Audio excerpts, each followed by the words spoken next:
You want to say Merry Christmas with me? Do you want to sing We Wish You a Merry Christmas for Lillian? Should tape it? That would be so cool. 1, 2? Yeah.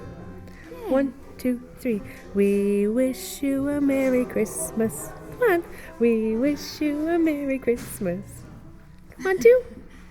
1, 2, 3. We wish you a Merry Christmas. We wish you a Merry Christmas. We wish you a Merry Christmas and a Happy New Year. Yay! Merry Christmas to everyone listening to Republic of Avalon Radio from Colleen Power and Clare Power Monder. Hello, everybody. Happy New Year. And now, stay tuned for the program that is rated tops in popularity for a longer period of time than any other program in radio history. Sono lieto di poter rievocare in poche parole le esperienze delle prime trasmissioni radiotelegrafiche a grandi distanze da me felicemente eseguite attraverso l'Oceano Atlantico il 12 dicembre 1901. Holy snapping bra straps. It's a Christmas present.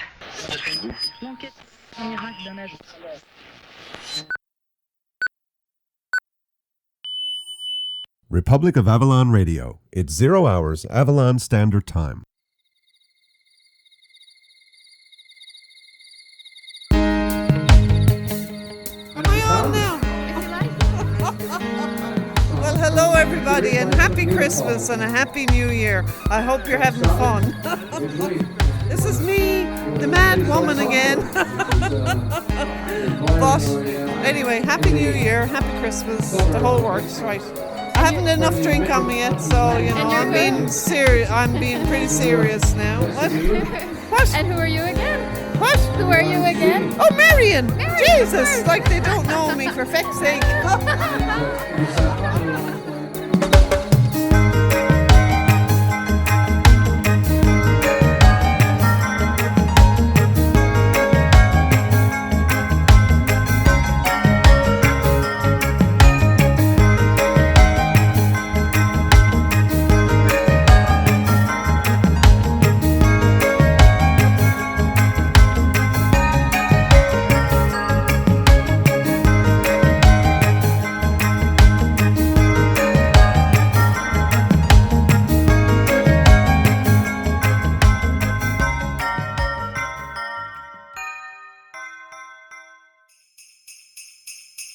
Republic of Avalon Radio. You're with the roar. Here now is Jimmy Fidler. Indeedy weedy. This is Republic of Avalon Radio. You are with the roar. Yes, sir. And I am Jim Fidler, as per usual. Due to the fact that I've yet to have an identity transplant. And here we are in 2009. I guess we won't be saying that 2000 and anything stuff anymore. From now on, it'll be 2010, 2011, 2012, 2020. That's going to be a good one. I foresee a lot of corrective eyeglasses and restorative eye surgeries and things going on at that point. Yeah, that could be interesting. It's only 10 years away. So, there you have it. In any case, this is the holiday episode for whatever you may be celebrating, Kwanzaa or Hanukkah or Christmas or whatever, all that stuff. You know, it's that time of year when we eat and drink and do all that kind of stuff. And after a lot of the eating and drinking and gift giving, sometimes we just have time that we don't know what to do with our new MP3 players or iPods or computers or whatever. So that's what this here is for. This is something for you to listen to New Year's Eve, New Year's Day, this coming weekend. Whenever you want to listen to it, or wherever you want to listen to it, that's totally up to you. We just want to send out our greetings to everybody, and thanks to everybody who stuck with us over the last year. And a very special thanks to our friend Mike in South Carolina. Just want to send out a big thanks to Mike for going over to our website at republicofavalonradio.com and clicking on the PayPal button and sending us some holiday loving. So a big thanks to you, Mike. That definitely came in handy, and you definitely helped us have a better holiday season than we potentially could have without it. And just the sentiment itself was definitely much appreciated. So a big thanks to you, Mike. And thanks in advance to anybody else who goes over and just shows us that you care. We definitely appreciate that. Also, let's see here. What else we got going on? I just finished the Feast of Cohen, my second year in that. This was the 10th anniversary of the show. So obviously I wasn't part of the first 8, but I was very happy to be there last year for the first time and this year for the second time. Had a great time. Really enjoyed working with everybody again. It's all kind of separated, you know. We all do our own little things, and so we're in and out and doing our stuff.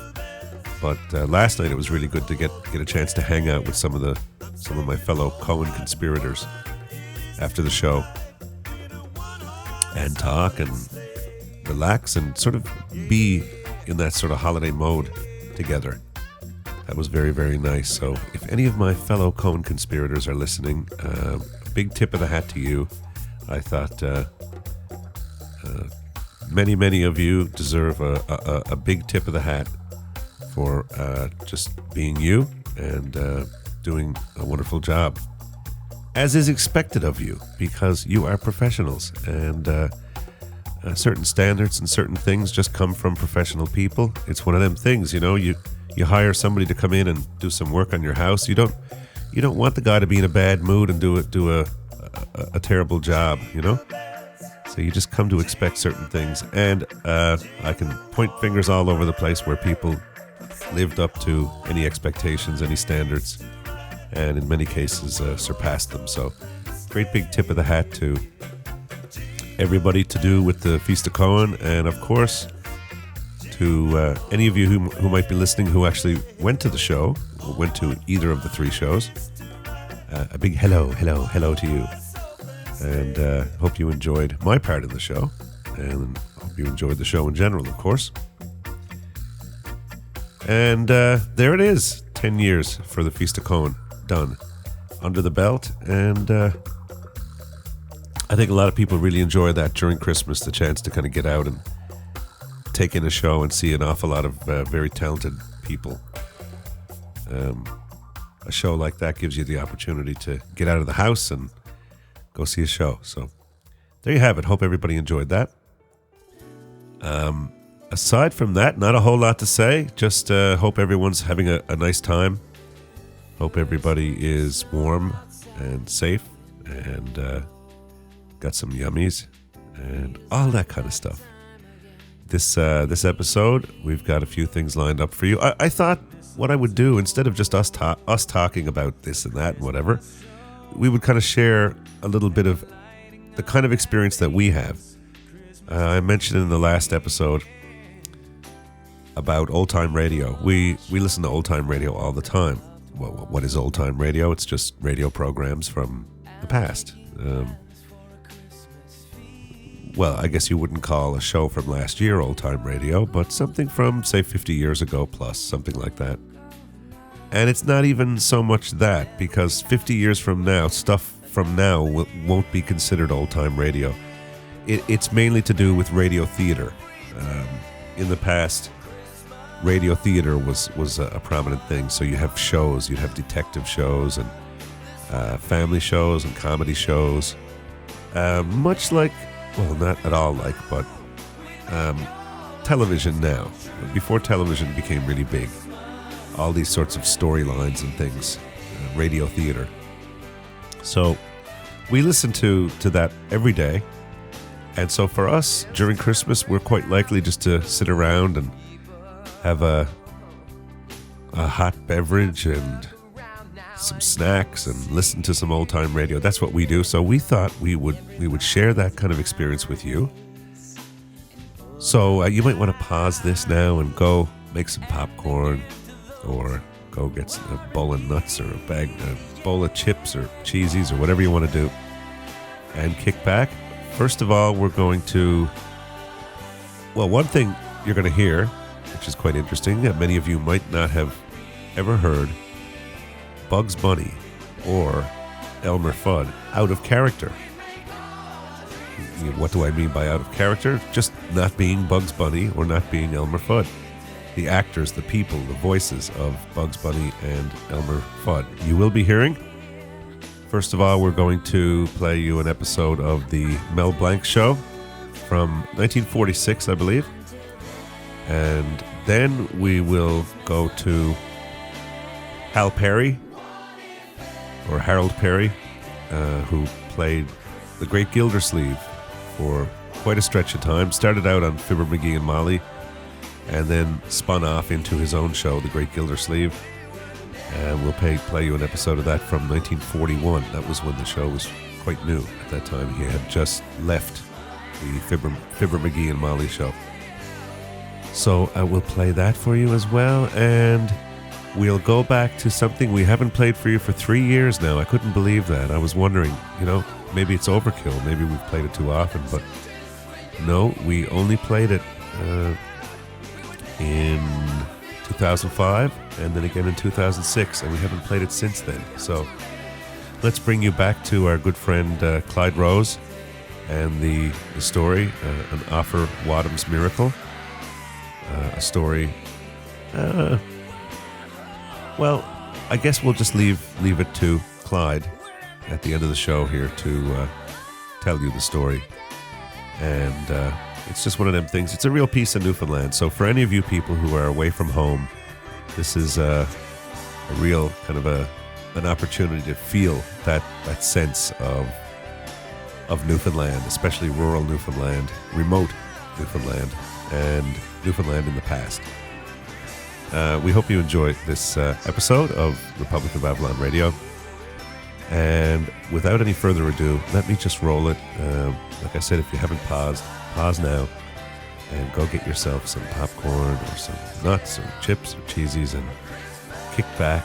Turn up the heat a little bit if you've got a space heater or something. Just be warm, be comfortable, and season's greetings to everybody. Enjoy the episode. And here is from 1946, The Mel Blanc Show. You're listening to Republic of Avalon Radio.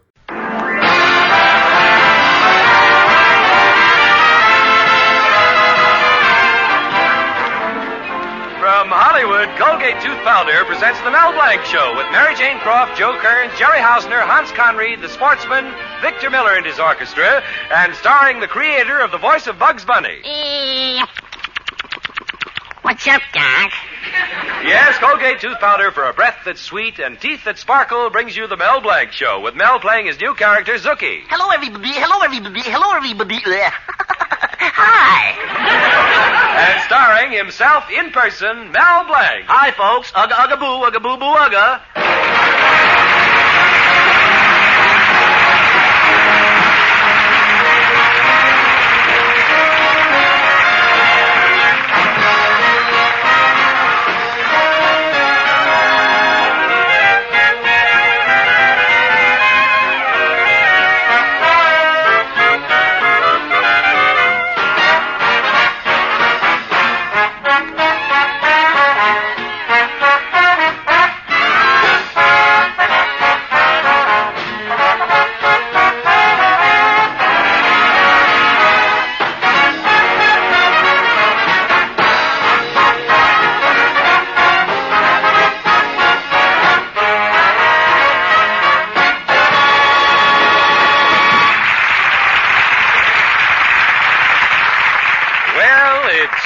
Eve, and in Mel Blanc's little town, all the I'll let it go until the last minute swains are feverishly buying gifts for their girlfriends.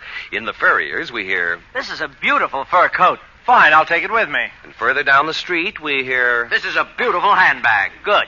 Wrap it up for me. And still further down the street, where Mel Blanc is engaged in getting a gift for his girlfriend Betty, we hear, This is a beautiful watch. Thanks, but can't you loan me more than $5 on it? So Mel pawned the watch, and now we find him back in the Fixit Shop figuring up the amount he has for Betty's gift. Now, let's see. I borrowed $5. I pawned the watch for $5. I closed out my savings account at the bank. That's another $1. $11. What can I get, Betty? Oh, I know. Every time I go to her house and we sit in the parlor, the lights go out. I ought to get her a flashlight. No, a flashlight isn't a gift for a woman. It isn't a gift for a man, either. It's really a gift for an usher. Oh, well, it's late. I better close the Fixit Shop and buy the gift. Hello, Mel. Oh, hello, Betty. I didn't expect to see you here. I thought you'd be busy at your father's big Christmas party. How's it coming along? Oh, fine. Except for Willie Murdoch. He's awfully fresh, you know. As soon as he came in, he tried to kiss me. Kiss you? Why, I'll kill him. Gosh, Mel, you should see how strong Willie is since he took those barbell exercises. Strong?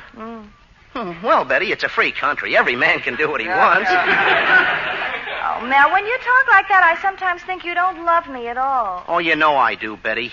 Gosh, if we were only married, how wonderful it would be. Yes. Every Christmas we'd have a tree. And I'd come down the chimney, and on the mantelpiece would be your stocking and my stocking. And maybe another stocking. Or 2. Or even 3. Betty, how many feet does your father have?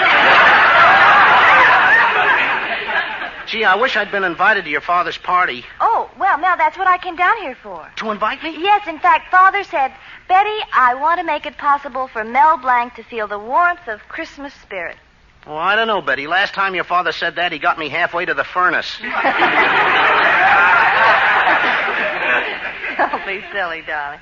Come on, they must be looking for me at the party. Okay, Betty. Oh, wait a minute. I got to get something very important. I'll tell you what. You go on and I'll be there in a short while, huh? Well, if it's that important, all right. I'll see you later, darling. Bye. Oh, what can I get for Betty? Gosh, she sure is beautiful. She looks just like the cover girl on this month's Drill Press Digest. Miss Conveyor Belt of 1947. Hello, Mel. Oh, hello, Mrs. Bradley. Merry Christmas. What brings you in here at this late hour? Well, Mel, you've been so nice all year fixing all of little Bobby's broken toys that I thought I'd bring you a Christmas present. Here. Oh, gee, thanks, Mrs. Bradley. Just what I've always wanted. A $1 bill. Oh, there's some writing here. To Mel, a Merry Christmas and a Happy Henry Morgenthau Jr. Oh, I'm reading your writing and the government's. Well, I've got to close up, Mrs. Bradley. A Merry Christmas and a Happy New Year. What's the matter, Mrs. Bradley? Oh, I was just thinking. You know, Mel, Bobby and I are alone, and for the past few years we haven't had any Santa Claus come down our chimney. Well, it's gotten so that Bobby doesn't believe there is a Santa Claus. Oh, gosh, that's one of the worst things I know, a kid not believing in Santa Claus. Well, I've got to go, Mrs. Bradley. Mel, I was just thinking that if you don't have anything important to do tonight, maybe you'd play Santa Claus for my Bobby. Me play Santa? Mm-hmm. Oh, but Mrs. Bradley, I've got a very important... Oh. No. I don't have anything to do, anyway, not anything that's more important than making a kid believe in Santa Claus. I'll come down that chimney tonight. Oh, Zuki. Oh, that's wonderful. Yeah, Mel. Oh, hello, Mrs. Bradley. Thanks.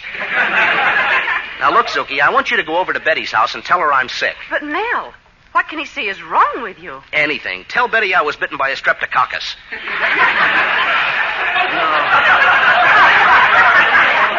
No, she just saw me. Oh, I know. Tell her I'm in the hospital. I tried to mail a package at the last minute. Mrs. Bradley, tonight I'm going to convince your son that there is a Santa Claus. Now, hurry up, Zuki. Oh, thanks, Mel. Oh, leave it to me, Mel. Hi-yo, Hi-yo, Blitzen.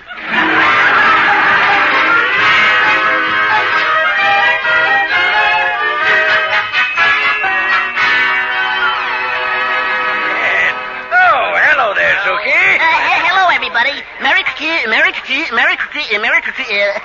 Happy New Year. Come on in, Zookie. Well, how do you like me in my new dress, Zookie? Cute. Hey, everybody, you want to hear me sing a Christmas carol? Why, yes, Suki. Go right ahead. Oh, okay. In my merry Oldsmobile, in my merry Oldsmobile, in my merry Oldsmobile, in my merry Oldsmobile, with a one-horse open sleigh. Hey, Zookie, where's Mel Blanc? Oh, that's what I came to tell you. He can't come. He's got the moon in the moon in. He's got he's got chicken puppy. He can't make up his mind what he's got. I don't know. Sounds very fishy to me. I wouldn't be surprised if he had a date with another girl. He has. I mean, no. You mean he went out with another girl? Zookie, who is she? Well, she's a widow. But I mean, there isn't a. He ain't going out with the. No.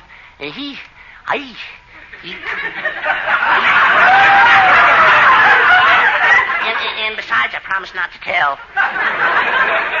And he is going out with another girl. You see? What did I tell you, Mr. Colby? Betty, I told you that Mel Blanc's a scoundrel. Why, I'm going to break every bone in his body. Oh, gee, Wiz. Mel is in a terrible state. He's doing somebody a favor. Betty thinks he's doing something. Let's sing Christmas carols. In my merry old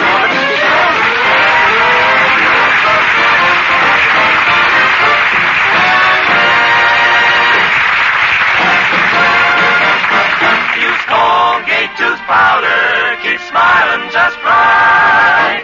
Use it each morning and use it each night. Don't take a chance with your romance.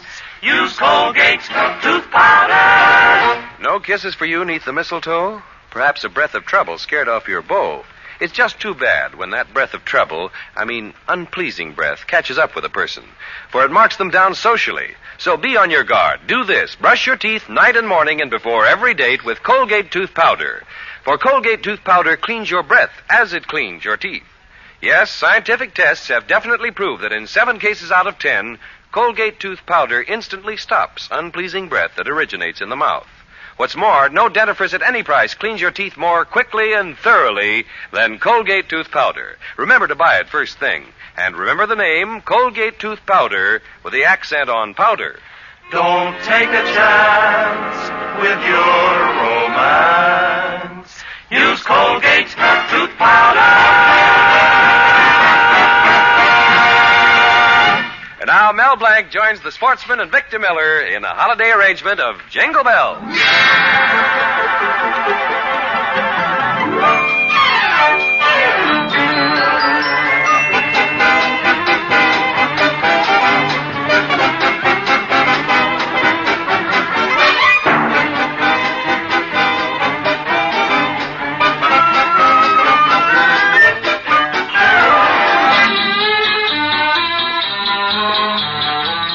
Through the snow in a one-horse open sleigh. O'er the fields we go. Oh, goodbye. Laughing all the way. Bells on bobtail ring. Clang, clang. Making spirits bright.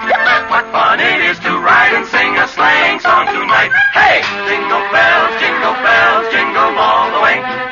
Oh, what fun it is to ride in a one-horse open sleigh. Jingle bells, jingle all the way. What fun it is to ride in a one-horse open sleigh.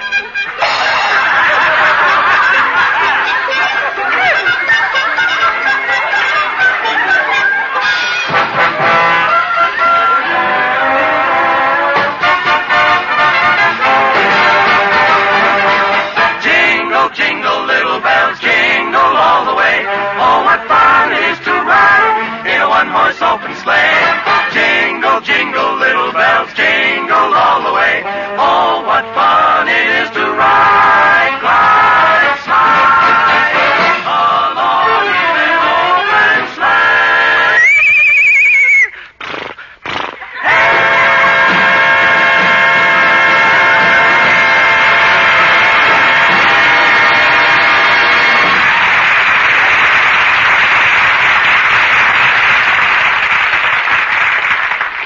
Mel is in a jam again. His girl, Betty, thinks he's out with another girl. But actually, Mel has promised Widow Bradley he would play Santa Claus for her little son tonight. But no matter how much trouble he has, the wonderful thing about Mel is that he can always concentrate on his duties in the Fixit Shop.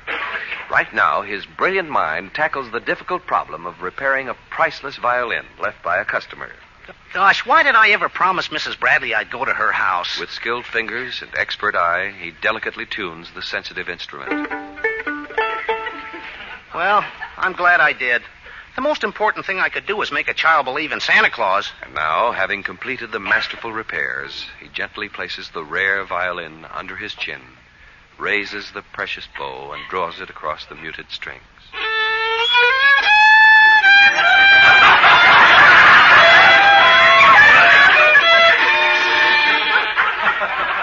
Nothing like classical music.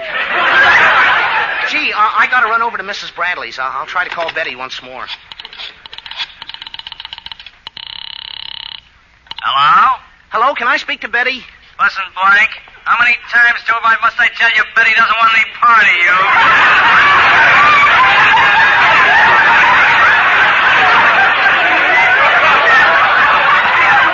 But Willie! All right, Willie, I'll talk to him.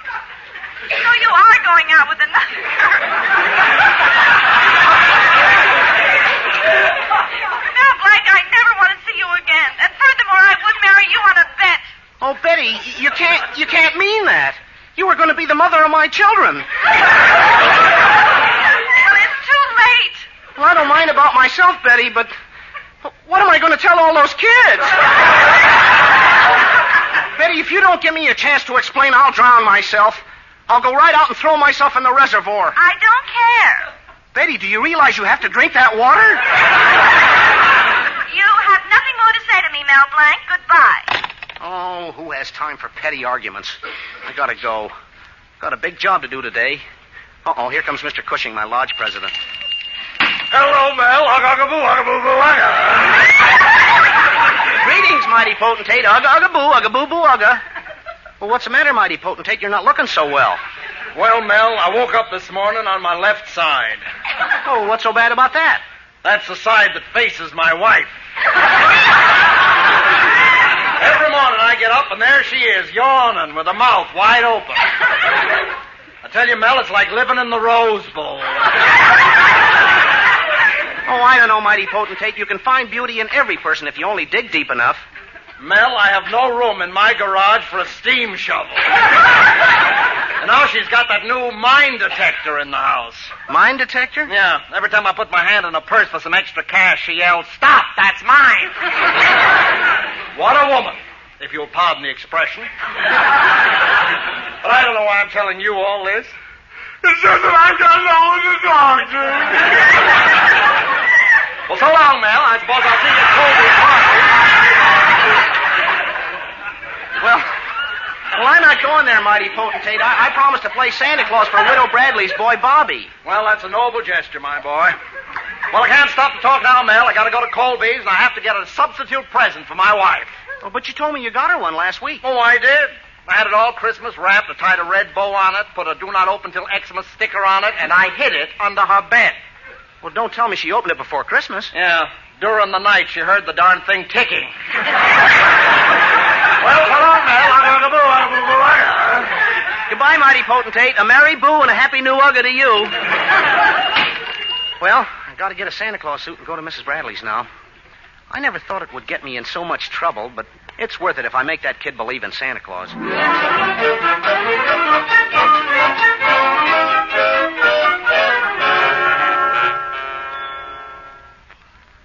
Gosh, Mom, let's go to sleep. It's 9:30 already. Oh, let's not be so hasty, Bobby. What would you say if a man came down the chimney? I'd say, look, Mom, a burglar. Well, I'm going upstairs anyway. I'm tired. Night, Mom.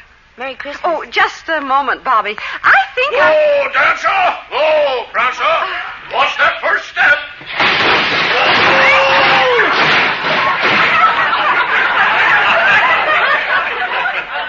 Missed that first step. Merry Christmas. Merry Christmas, Bobby. Hey, Mom, look. What is it? That's Santa Claus, Bobby. That's right, my boy. Just came from my igloo. Igloo? What's that? A Quonset hut made out of ice cubes. Oh, it was cold and barren, but I was lucky to get it. It was formerly owned by a veteran. Mom, he really is Santa Claus. I told you, Bobby, there really is a Santa Claus. Only one? Why, there are hundreds all over the world. In fact, I just came from the Santa Claus convention at the North Pole. A Santa Claus convention? Yes? You should have heard the Scandinavian Santa Claus. He said, "By Yompunimini, we're going to make all the little girls and boys very happy. So a Merry Christmas and a Happy New Smorgasbord." Then the Santa Claus from Scotland got up and he said, "How I ever become a Santa Claus, I'll never know. All I do is give things away. It ain't like me." Then the fellow from Italy got up. They have a Santa Claus in Italy, too? Sure, Giuseppe Claus. He got up and he said, "I gotta do worst the job of all. It's a breaking on my back to carry this stuff. Every house you got to tend the bambinos. I gotta put on a more help. Either that or my sled, she's gotta have a trailer." And the Brazilian Santa Claus said to the convention, "I hope you all have a very good Christmas and a Happy New Year. We're going to make all the kiddies very happy because our slogan is, South America, give it away." And then the convention was closed by the Russian delegate, and he sang, "Love ya dam, diati slosh la bez, kruzhnikoya jupajala krapyamasnasle." Bye! Tramonia Christmas! Santa, do you have any toys for me? Oh, Bobby, we mustn't ask for everything. You have your old toys. It isn't necessary for Santa to bring new ones. Oh, that's quite all right, Mrs. Bradley. I've plenty of toys for Bobby. You have? Why, sure. I'll take them out of my bag. Here's roller skates, a water pistol, a chemical set, and a hockey stick. Now, let's see now. Yep, $11 worth. Gee, Mom, we've got everything this Christmas. Oh, yes, Bobby. Thank you, Santa. I wish we could have a big party for you, Santa. Oh, that's quite all right. We're having a great party right here. Let's sing, huh? Jingle bells, jingle all the way. Oh, what fun it is to ride. I wonder what Betty's doing right now. Oh, come in. Merry Christmas. Mr. Cushing and Mr. Colby and... Betty. Mel, darling, why didn't you tell us Mr. Cushing explained everything? That's right, Mel, and I feel good. I almost feel good enough to go home and kiss my wife. Blindfolded, of course. Mel, my boy, you've done a wonderful thing. You wouldn't come to our party, so we brought the party to you. Oh, and here's some gifts for Bobby. Douglas Brown, didn't you have something? Oh, yeah. Here, Bobby, my boy. 100 of them, and each one good for a soda. Gee, thanks, Mr. Brown. A box of straws. Oh, this is so wonderful. Everybody's here. The mayor, the chief of police, the... Hey, where's Willie Murdoch? That troublemaker. I fired him. What's more, I was going to break every bone in his body. On Christmas, Mr. Colby? Well, I thought of that, Mel, so I just broke every other bone.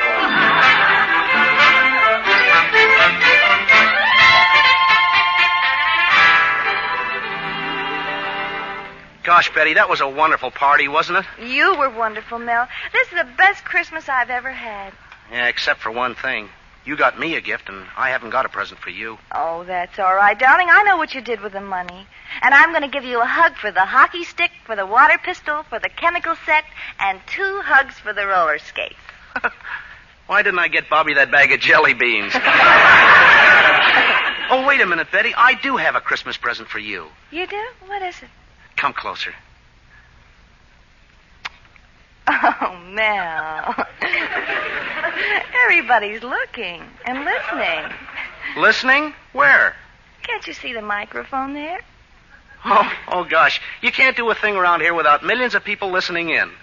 Well, we hope you keep on because we love it. Good night, folks, and a very Merry Christmas to you all.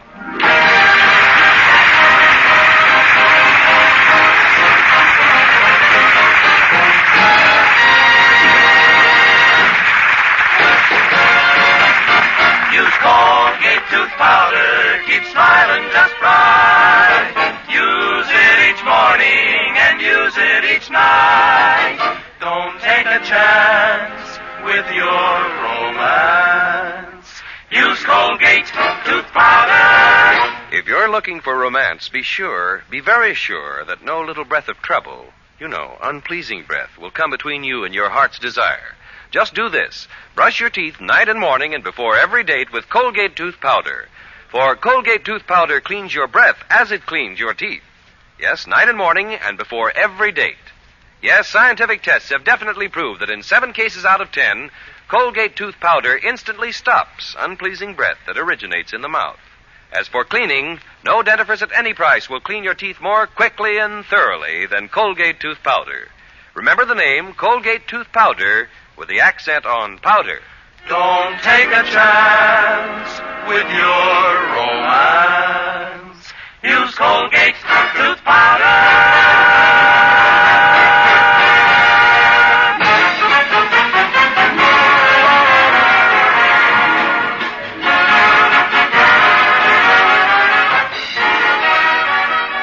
This is Bud Easton reminding you that Colgate Tooth Powder for a breath that's sweet and teeth that sparkle brings you the Mel Blanc Show every Tuesday at this time.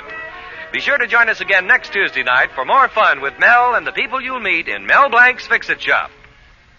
Say hello to Halo Shampoo for naturally bright and beautiful hair. Remember, even finest soaps and soap shampoos hide the natural luster of your hair with dulling soap film. But Halo Shampoo contains no soap, therefore leaves no dulling soap film. Even in the hardest water, Halo makes oceans of rich, fragrant lather. Quickly banishes loose dandruff and dirt. Halo needs no lemon or vinegar rinse. Say hello to Halo and goodbye to dulling soap film. Get Halo Shampoo at any cosmetic counter.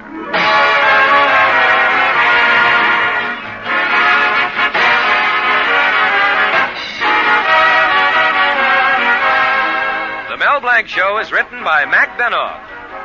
This is CBS, the Columbia Broadcasting System.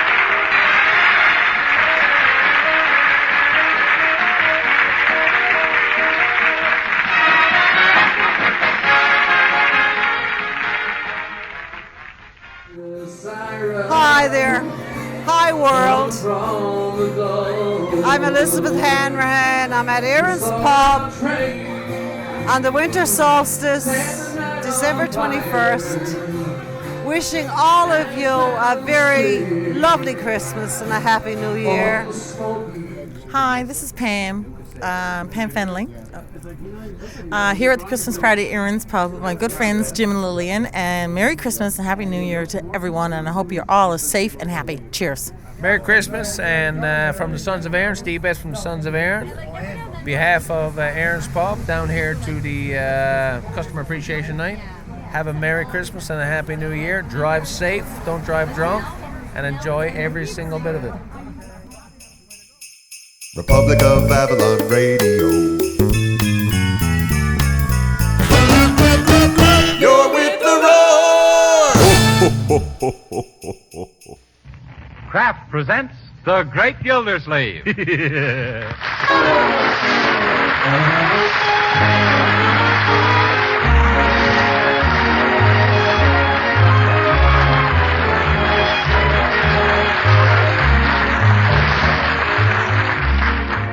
Each week at this time from Hollywood, California, Kraft presents Harold Peary as the Great Gildersleeve, written by Leonard L. Levinson. We'll hear from the Great Gildersleeve in just a moment. But first, I wonder what you mean when you use the word progress, because here's what I mean.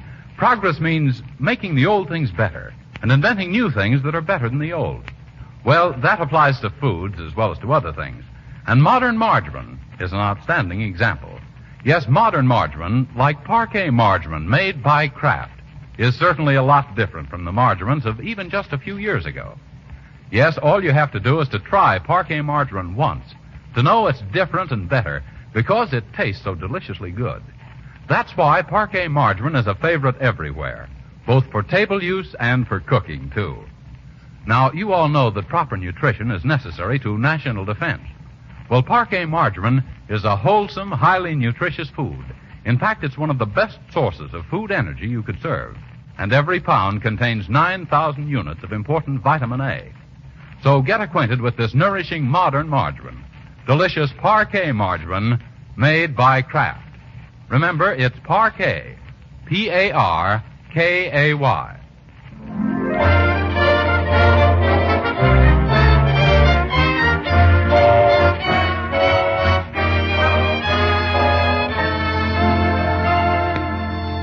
And now let's visit our friend, the Great Gildersleeve.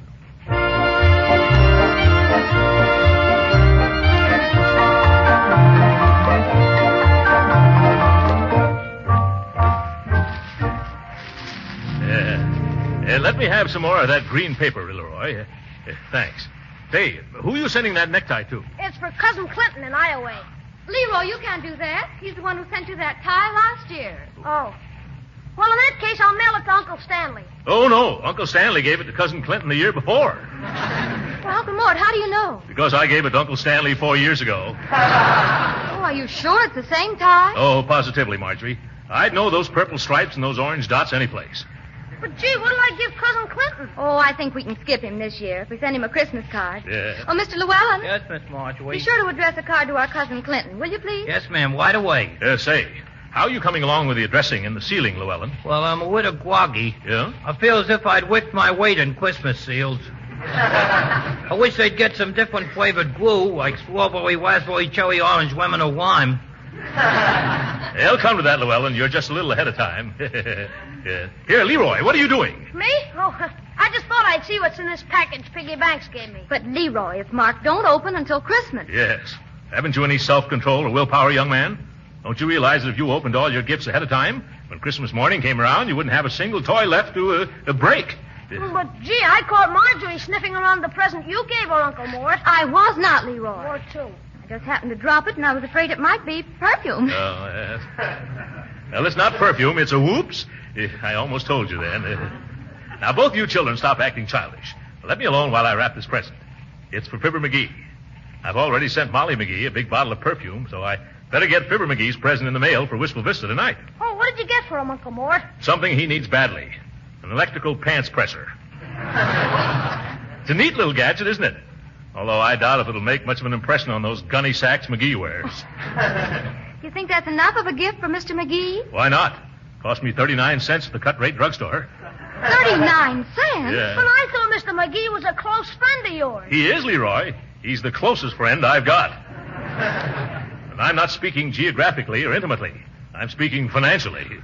Well, I never knew that. Well, he isn't exactly tight. He's more of the borrow a tool today and return when rusty type. The more I think about the things McGee has borrowed, the less I think of him. Who does he imagine he is? The doorbell? I mean the doorbell. It's ringing. Yeah, I'll get it.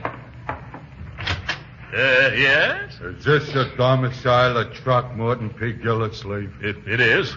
This is it, Shorty. Okay, lift. Hey, this is plenty heavy. Hey, where do you want this box, mister? Put it right down here for now.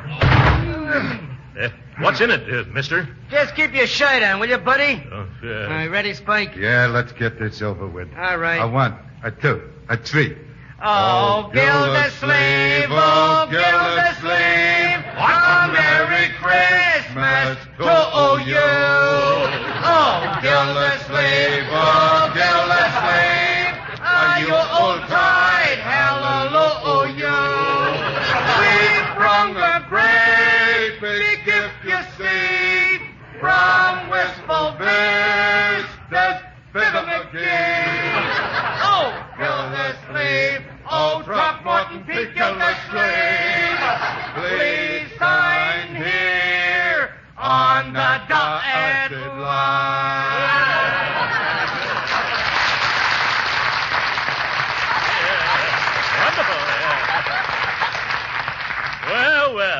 Well, singing expressman, eh? Yeah. We are something in the nature of an experiment. Oh, I see. You're doing it for the company to see if it's satisfactory, yeah? Oh, no, we're doing it for the men to see if it's remunerative. Oh, yes, I get it. Well, here you are, boys. A dime for each of you. A dime? Why, Spike, this guy ain't got no respect for music. Yeah, but he sure got a lot of respect for money.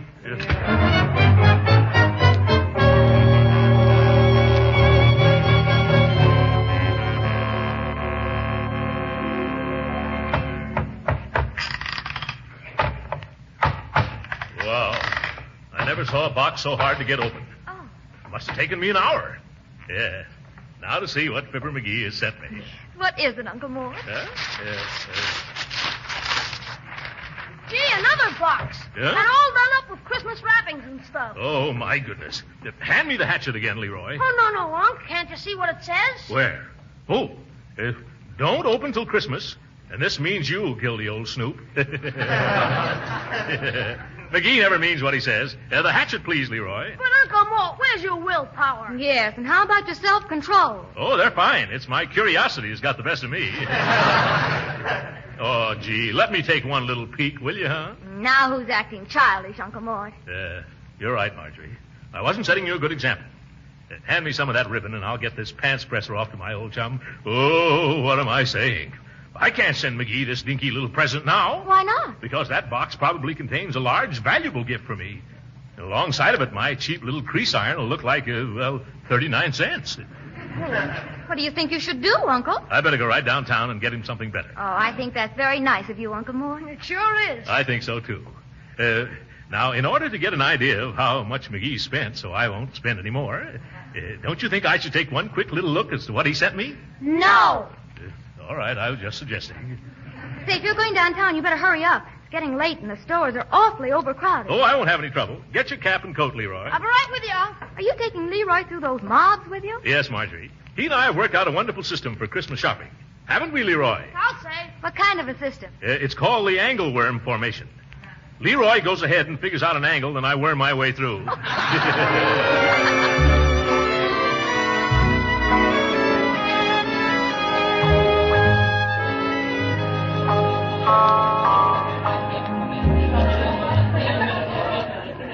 Gee, Uncle Mort, this is certainly a ritzy store. Yes. Haven't I always said that the best is none too good for Fibber McGee? Well, how do you do, sir? What will it be? I'm looking for a present for a friend. Do you think he might like a half-dozen imported cravats? Say, Unc, what's a cravat? A cravat is a necktie that sells for $5, Leroy. No, I'd like to get him a more substantial gift. Oh, here's something. Maybe he'd like a dressing gown or a robe, huh? Why, yes, we have some lovely ones. Say, in the neighborhood of $100. Have you got anything in a cheaper neighborhood? Well, here are a few in the vicinity of $60. Oh, yes. This brown silk one would be exactly the right thing. If you have it in a smaller size and some other color and a different material and a little less expensive. Well, then I'll have to go back in the stockroom and see what we have there. If you'll just wait a moment. Don't worry. Yes. Quit trying on those derbies, Leroy. You can never tell who wore them before you did. But I only wanted to see how I looked in one, Unc. How can you see when they come down to your nose on you? Now, just stand still. Oh, just the sort of person I'm looking for. Oh, excuse me, sir, but there's a little favor I'd like to ask of you. Certainly, madam. What can I do for you? Well, do you see that man standing over there at the sweater counter? Oh, you mean the funny-looking gent with the bat wing ears and the dirty look? Has he been annoying you? No, he's my husband. Oh, he is? Oh, well, I didn't mean that nice-looking chap. I was talking about the one in the checkered overcoat standing next to him. The fat guy that looks like a cross between a scow and a barge. That's the one who's my husband, sir. You see, I want to surprise him with this pretty blue robe for Christmas. Oh. But I don't know if it's the right size for him, so I thought that being that you two are of the same build... What? Do you think I'm as chubby as that tubby? No. Oh, now, please. I don't want him to suspect a thing. Why don't you help the lady out, Uncle Mort? Huh? Yes, why not? Here, let me have it, madam. Hold it up, Leroy. Okay. Thanks. Oh, this is so nice of you, really. Not at all. Would you care to have me parade up and down like one of those models? Oh, no, thank you. Now, just tie the belt. There. Oh, there. Now, turn around, please. Yeah? Oh, dear. What's wrong? Is my slip showing? Well, either I picked the wrong size or else you're stouter than my husband. No, see here, lady. Well, we can soon see. I have a tape measure here in my bag somewhere. Tape measure? I know Leo's size. Oh. Let me see. Oh, yes, here it is. Now, if you'll just put your arms up, I'll flip this tape around your waist and find out what size. Hey, what are you doing with your arms around that man? Oh, my goodness. He mustn't find out about the surprise. What? Pretend that you're my cousin George. I said, why are you hugging this fella, Fanny? Oh, Leo, it's Cousin George. I haven't seen him for years. You don't blame me for being glad to see my own cousin, do you? No, not at all. Glad to meet you, George. The pleasure's all mine. Voice still changing, huh? Yeah. Well, George, Fanny's told me all about you, but I always picked you as a different man. Well, I was a different man up till quite recently. Oh, it's just too bad that Cousin George is just passing through town and can't stop over for a visit. Huh? Aren't you, Cousin George? Who? Oh, me? Oh, yes, Cousin George. I just happened to be driving. Driving? I thought you hated automobiles. Do I? Yeah, didn't the automobile ruin your horse collar business? Oh, I don't know, did it? Oh, yes, of course. But I'm not one to hold a grudge. You're not? Well, not more than 20 years, anyway. Say, that reminds me. What's happened to Francis these days? Francis? Oh, he's all right. He? Since when is Francis a he? I mean, she's just dandy. I talked to her long distance only last night. Talk to her? How can you talk long distance to a horse? Well, you pick... Oh, that Francis. Yes. I thought you meant the other Francis.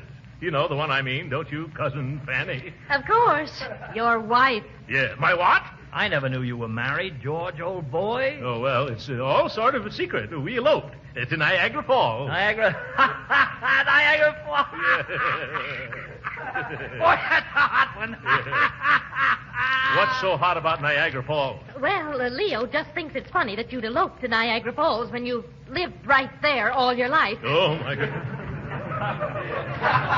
Sorry, I can't stand around here, folks. I've got to catch a train. What about your automobile? I hate him again. Come on, Leroy. I'm coming, Pappy. So that was your cousin George, Fanny, and you got the nerve to criticize life.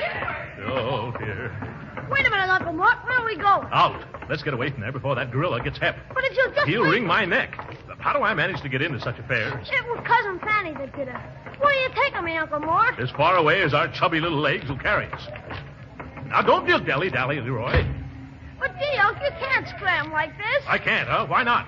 By George, it was a lucky thing I kept calm and cool all through that encounter. But, Uncle Mort... What have you been but Uncle Morning about, Leroy? Come out with it. I've been trying to tell you all along. We've got to go back to the store. Why? You're still wearing that baby blue bathrobe. Oh!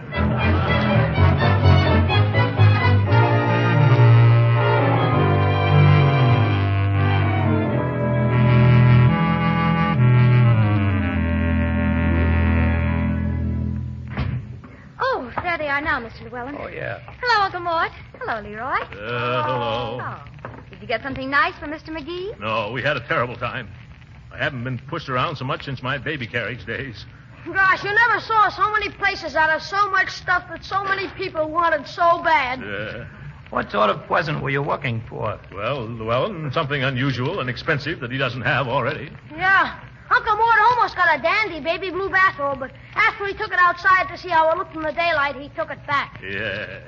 Well, we'll go down and try it again tomorrow. Maybe you'll come along, Marjorie, to help me. Say, there's something missing in this room. I was wondering how long it would be before you noticed the difference. Well, what is it? Come, Llewellyn, don't be coy. What have you done? I took Mr. McGee's present, wagged it out of here, and walked it in the Wampus Room closet. You did, eh? And why did you do that? Oh, just so you could resist opening it before Christmas. Well, that took a lot of nerve. Oh, no, it just took a lot of strength. Believe me, before I was through, I bitterly regretted starting the whole proposition. Willie, I was a wreck. Yes, Mr. Llewellyn worked quite hard. Llewellyn, the next time you poke your probing proboscis into my personal affairs, I'm going to take a swing at it. What was that, Mr. Gildersleeve? If you fool around with something that's no skin off your nose, why, by George, it will be. Oh, please, Mr. Gildersleeve, don't lose your temper. Who's losing their temper? But you're raising your voice. Who's raising their voice? You're just angry because I hid your present. Oh, is that so? I suppose you know everything that's going on in my mind. Yep. I can read you like a dictionary. Yes. If you can read me like a dictionary, why don't you turn to the letter D and under discharged? You'll find that's where you are. Why, Mr. Gildersleeve, what do you mean? I mean that you're fired, dismissed, finished, sacked. Now, do you understand? Well, all right. If that's the way you feel. Goodbye. Goodbye, Miss Marjorie. Goodbye. Goodbye, Leroy. Goodbye, Mr. Llewellyn. What's he getting so huffy about? I never saw such an excitable fellow in all my life. But the man has got no Christmas spirit. Making me fire him right before the holidays. He didn't get his pay, did he, Uncle Mort? By Jove, that's right. You better run after him, Leroy, and tell him to come back for his money. Okay, Uncle Mort. And Leroy. Yes, Unc? Tell him if he behaves himself, he can come back to work. Sure. He had no right getting me all worked up after a hard day's shopping. I'm not an unreasonable man, am I, Marjorie? Of course not, Uncle Mort. Yeah. I'm just as nice as the next man. Sometimes nicer, too. I couldn't see him anywhere, Uncle Mort. You mean he's gone? Well, it was snowing rather hard. Oh, jumping jeeps. I've turned him out into the cold with only a thin mackintosh. Oh, now don't you worry, Uncle Mort. Just call him at his hotel tomorrow after you've both cooled off. Yes, of course. Oh, I can't do that. I don't know where he lives. Do either of you? No, I don't think so. Not me. Oh, my goodness. I'm a cad. I'm a bounder. No, not a bounder, just a cad. I won't be able to look myself in the face the next time I shave. What'll I do? Say, maybe Bertie knows where he lives. Oh, yes, Bertie. Maybe she does. I'll go find out. Bertie? Yes, sir? Do you know where... Llewellyn, what are you doing here? Oh, just eating my supper, Mr. Gildersleeve. Oh!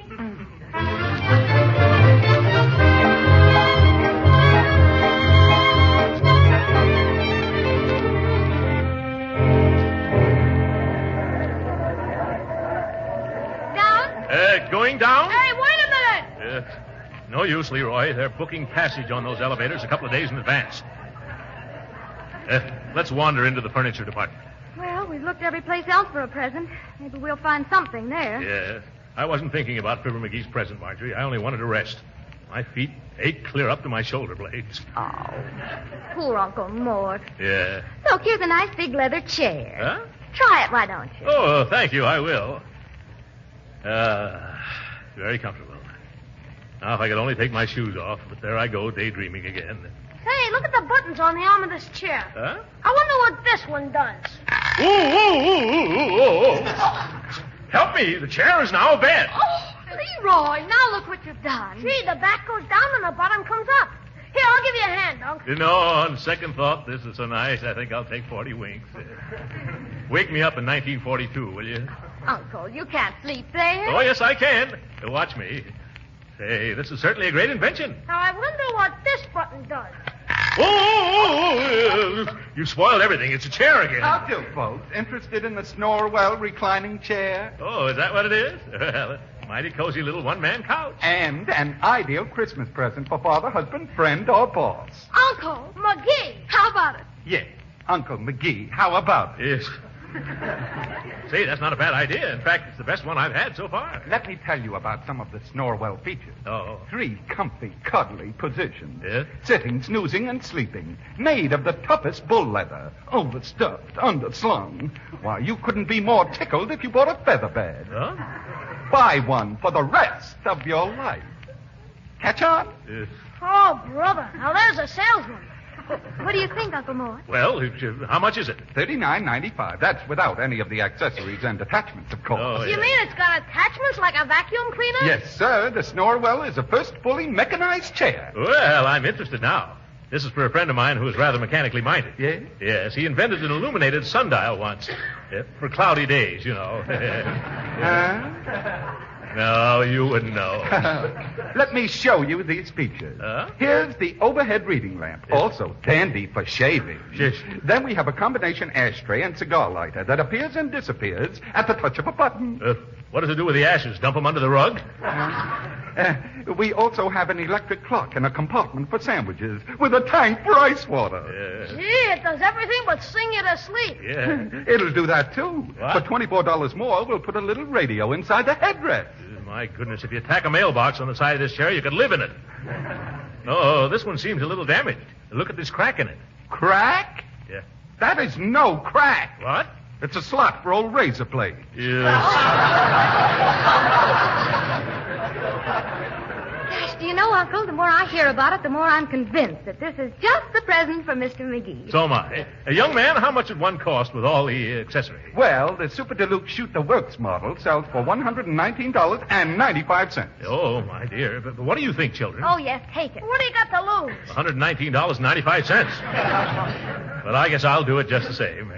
Gee, I knew I'd sell one of these someday. What?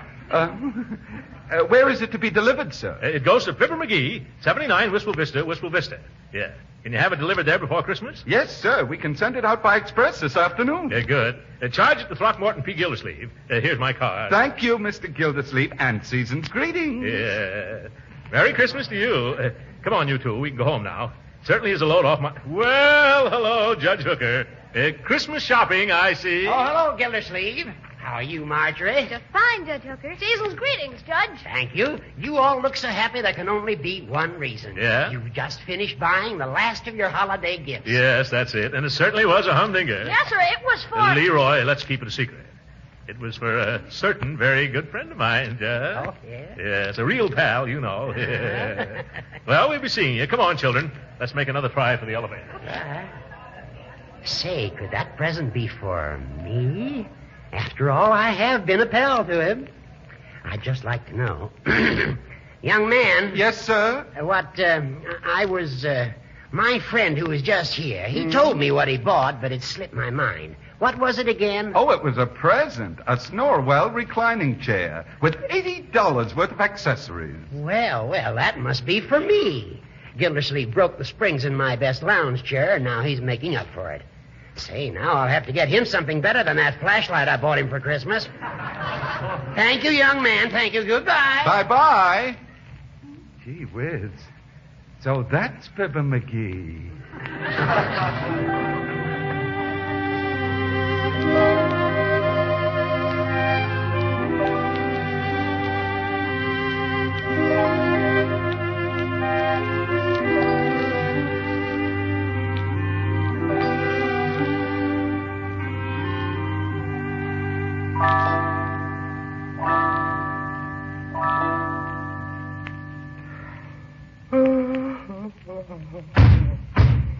What's that?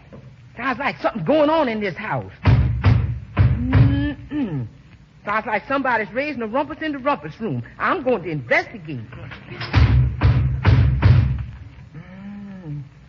I don't know why I'm so brave. In fact, I don't know if I'm so brave. I better stop here in the kitchen first. Now I feel better. Peculiar how much confidence a couple of carving knives gives a lady.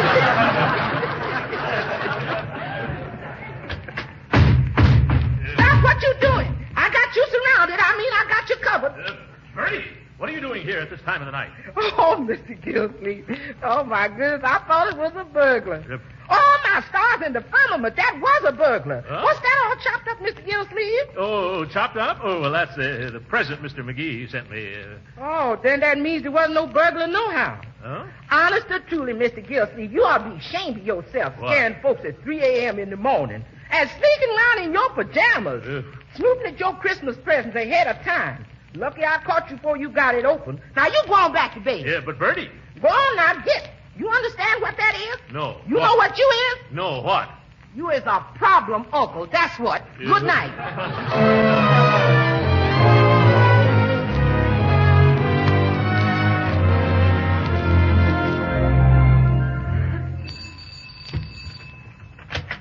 Oh, Judge Hooker, yes. Come right in, Judge. I'm still a few days early, but I couldn't wait. Merry Christmas, Gildersleeve. Well, and what's this? Oh, just a little present I picked out for you, Gildy, old pal.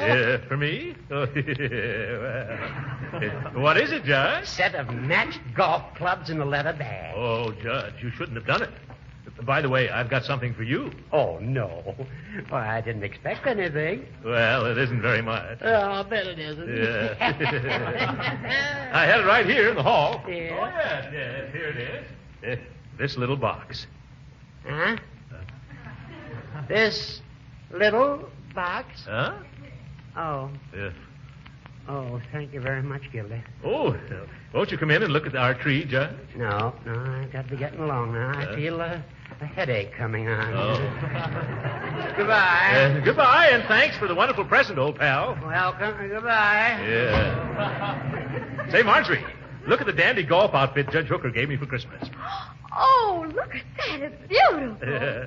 What did you give him, Uncle Mort? The pants presser I almost sent to McGee. Hey, will you two come into the rumpus room? Oh, sure. Come on, Marjorie. What is it, Leroy? Look at this. Somebody tried to get into the box Fibber McGee sent Uncle Mort. Oh, why, yeah. Chips and splinters all around and holes in the box. Why, who could have done it, Uncle? A mice. Hey, we better take a look inside to see if it's damaged any. But it's still 4 days till Christmas, Unc. Well, but who knows what's happened to it? We better act quickly. Let me have that hatchet. Thank you. Of course, you know I'd never open it under ordinary circumstances. Yeah.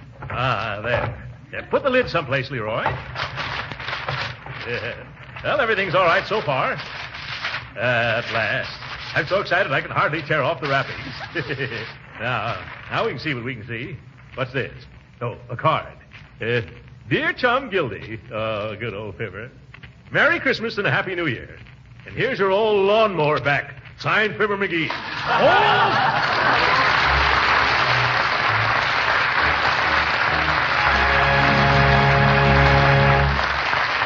The Great Gildersleeve will be with us again in a few minutes. You know, people who won't try new things certainly miss a lot. Yes, you just can't know whether you really like something or not until you actually try it yourself. That's why I urge everyone to try delicious Parquet margarine, made by Kraft. Because you're really missing something if you hadn't tried this truly modern margarine. First of all, you're missing the delicate, appetizing flavor that makes Parquet margarine outstanding. Why, Americans from coast to coast have found they prefer Parquet margarine because it tastes so good, both for table use and for cooking, too. Secondly, Parquet margarine is an economical source of food values your family needs. Now, that's very important these days. Proper nutrition is essential to national defense. You see, Parquet margarine is wholesome and nutritious. It's one of the best energy foods you could serve. And especially important in the wintertime, Kraft adds 9,000 units of vitamin A to every pound of Parquet, making it a dependable source of this vitamin the year round. Now, with food prices rising, you owe it to yourself to find out how delicious and nourishing economical Parquet margarine is. So don't put it off.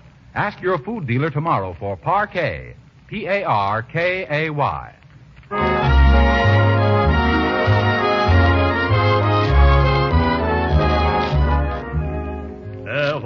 Hand me those pajamas, Leroy. Here you are. Yeah, thanks. And to think that now that extra shirt, Marjorie. It's in the bag already, Uncle. Oh, well, I'll show him a thing or two. Excuse me, Uncle Mort, but where are you going? To Wistful Vista, my dear. I'm going to try and get back my $119 chair before it's delivered to Fibber McGee's house. You aren't going to be way over Christmas, are you? Oh, no, I'm just going to be there Tuesday night. And remind me on the way to the station. I've got to stop at the cut-rate drugstore. What for? To get McGee another pants presser. Merry Christmas, everybody, and good night.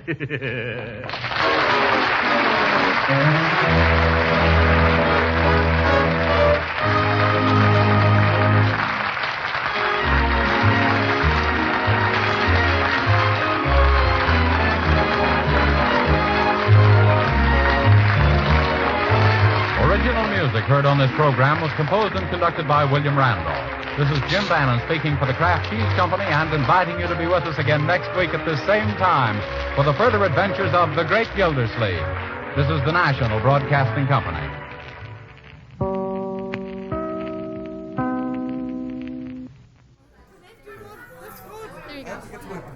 Merry Christmas to everybody that's listening to Raw now or maybe later. But this is Christmas 2009. Here we are, Aaron's Pub. We're with Jim and Lillian and Marian and the gang, and everything is fabulous. Yeah. And you just got back from France? I just got back from France. Took me 3 days to get from Brest to St. John's, and I was lucky to get in tonight. Wow. Well, we're glad you're here. Thank you very much. Anyway, I'd just like to say that from all of us, from the whole Bodman clan and everybody, that wish a Merry, Merry, Merry Christmas to all the listeners in Roar. Yeah, great. And this is Sebby Bodman. Yeah. That's me. Good friend. Thank you very much, my darling. Yeah. I love you. I love you too. I love you, Lillian, and I love Jim. And what a time we had in St. Pierre this year. Yeah, we did indeed. And Whoa, Whoa, Whoa for Jim's album. Yeah. And yeah. Take care. Okay. And we're going to see you in 2010 when everything will be bigger and better. Yes, it always is. Hopefully it will be. Okay. Take care, guys. Well, hello there. It's Harry Ingram. I'm from Arnold's Cove. And I'd just like to say, on behalf of Arnold's Cove, a very Merry Christmas to all that Roar audience out there, and a very happiest of New Year's. Thank you. This is Ralph O'Brien from Sons of Erin, Erin's Pub. We'd like to wish you all a very, very Merry Christmas, and I hope you have many, many more. Republic of Avalon Radio. You're with the roar! An Offer Wadham's Miracle. In 1929, when Susie was 7, she and her lightkeeper parents, Arch and Nora Way, moved from Musgrave Harbour to Offer Wadham Island, 12 miles out in the Atlantic, and the last inhabited speck of land until you came to Ireland. Here on this treeless rock that was buffeted by mountainous seas most of the time and locked in Arctic ice floes every spring, Susie lived for 9 years until she returned home to start high school. Although isolation was the central fact of her life in that forbidding environment, she cherished some warm and lovely memories of that sojourn. Among them is a Christmas miracle. Susie's summers were exciting enough. Every June, when the northern ice finally let go of the shore, 50 or more families would converge there from the mainland to fish cod. 2 merchants would even come and set up shop, one at either end of the half-mile wide island. For 2 hectic months, the men and older boys would jig, split, salt, and dry fish, while the women made cod liver oil to barter for necessities like cotton. Each week, a coastal steamer delivered mail and freight to the government wharf, and sometimes tourists. Besides tending the light, her father set broken bones, pulled bad teeth, cured headaches and fevers, and held church services in the tiny Methodist chapel. Her mother taught Sunday school. The smaller children had a wonderful time. But in September, everything changed. All the mainland children had to return to school. As boat after loaded boat drew away from the wharf, the 2 lighthouse families would watch and wave.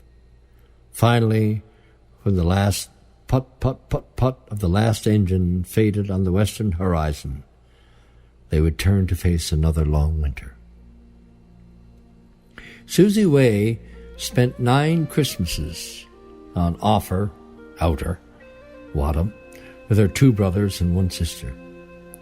Their only neighbors, an elderly couple, were childless. So few were they, only 8 souls in that waste of winter ocean. They had to keep busy. Their parents saw to that. On weekdays, Mother taught them the same school lessons that mainland children took. On the Sabbath, they continued the summer practice of having hymns and prayers and Bible study.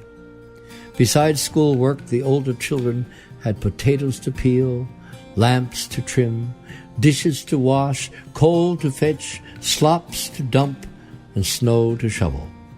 And, of course, Father tended the lights, while Mother kept hearth and home. But there was the mail. 3 times between September and May, the Abbott family of Musgrave Harbour would venture out by boat to deliver 2 or 3 months' accumulation. Letters, magazines, catalogues, church literature. It was a feast, almost a Christmas in itself. Sometimes there were even books. The season's last official boat trip was in November. Any winter supplies had to be ordered in time for that. This was all the more urgent after 1933, when, as a cost-cutting measure, the government removed the telegraph equipment. Until then, the Ways could always tap out a message on the wireless. Now they had no means to get word out whatsoever. All they could do in an emergency was light a bonfire and hope someone would see it. Their only link with the outside world was a battery radio. Picture them then. On a stormy November night in 1934, a few weeks before the last boat, sitting around the snug lamplit kitchen of their frame house, reading, doing homework, writing letters, mending socks, snoozing. Outside, the first gale of winter howls around the lighthouse tower and under the eaves. Every few moments the great light floods the dark windows and sweeps out to sea, warning seamen of the island's rocky teeth. As the year's first snow hisses against the panes, the coal stove glows cherry red and the kettle sings. "Susie, it's time to turn on the Geraldus Doyle news," says her father. Susie, 12, dark-haired, intelligent girl, is happy to hear from civilization this stormy night, even if only for a few minutes, since they must save the batteries. Often the Doyle news carries news of friends on its message service. She turns the radio on. No sooner has the announcer begun reading than a brilliant flash silences him. They all stare in horror as realization dawns. The tubes have blown. They have no spares. Without the wireless, they can't order any. Unless they can get word ashore, they are completely cut off until next May. And now let Susie tell the story. We all felt devastated. No more church services from Newfoundland's first broadcasting station, VOWR, Voice of Wesley Radio, in St. John's. No carols during Christmas. No news from the outside world. And to a very young girl, I think not being able to listen to Little Orphan Annie was the worst blow of all. However, my father was a man who used his wits to overcome problems too numerous to mention, who pulled teeth and administered first aid at the drop of a hat. He hit upon an idea. He had what was known as a patent home sealer, a canning device. With it he would can birds, seal meat, cod tongues, and other delicacies in a 1-pound tin, which would provide us with a change in diet from time to time. He set to work and wrote down the numbers of the tubes on slips of paper and sealed the tins. Then, in bright red paint, he printed the mailman's name on all 3 tins and waited for a day when the wind was blowing toward Musgrave Harbour and threw them into the ocean, with a prayer, I'm sure. Can you imagine? 3 little tins bobbing in mountainous seas, buffeted by strong winds, traveling 12 miles. There were half a dozen or more islands between ours and Musgrave Harbour. One hope prevailed, however, and it was that God would surely hear our prayers. Musgrave Harbour has a lot of sandy beaches, so there was a good chance of the tins landing if they could get past the other islands. But would they be found? There were not many people on that coast. And so it was a very exciting day in November when Dad spied the little motorboat coming into view, and we all raced down to the government wharf to watch as she finally tied up. Dad called down to them, "Did you get my radio tubes?" We all held our breath for a moment, awaiting the reply that would make us very happy or plunge our spirits into deep despair. The answer, to our delight, was, "Yes, bye, we got 'em. I picked up one of the tins myself." We saw the lovely Christmas tree too, and we were very happy that day and for the rest of the winter.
a Root Cellar production.